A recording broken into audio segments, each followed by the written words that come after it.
Сончевото и топло време ги предизвикуваат граѓаните да организираат и да отидат на некое патување, но со цел безбедно и сигурно да стигнете на посакуваната дестинација, потребно е да бидете запознаени со одредени правила за патување во лето.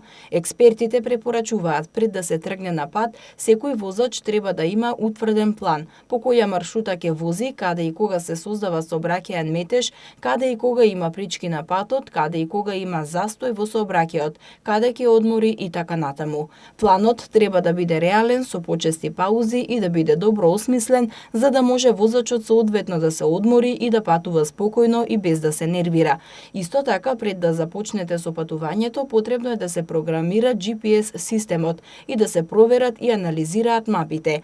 Летните одмори се карактеризираат како патување на подалечни дестинации, а со цел безбедно и удобно да патувате, неопходно е да направите превентивен преглед на техничката исправност на возилото. При возење задолжително е да ги почитувате и сообраќајните прописи. Ризик и закана за безбедноста на сообраќајот и закана за животот и здравието на сите учесници во сообраќајот се брзото возење, возењето под дејство на алкохол и непочитување на сообраќајната сигнализација.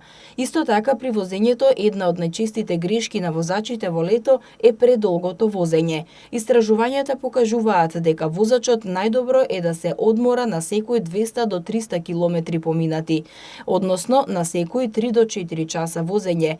Републичкиот Совет за безбедност на сообраќајот на патиштата со препорака до возачите. Практикувајте го овој систем и одмарајте се дури и тогаш кога мислите дека не ви е потребен одмор.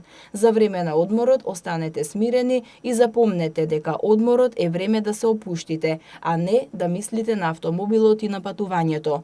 Многу е важно додека возите да не го употребувате мобилниот телефон, бидејќи статистиката покажува дека најголемиот дел од сообраќајните несреќи се предизвикани додека се зборува на мобилен. Исто така, експертите препорачуваат при патувањето секогаш да бидете подготвени за итни случаи и да не тргнувате на пат без да го проверите сетот за прва помош, резервната гума и помошниот алат. Несакани ситуации се случуваат тогаш кога најмалку очекувате и бидете секогаш подготвени.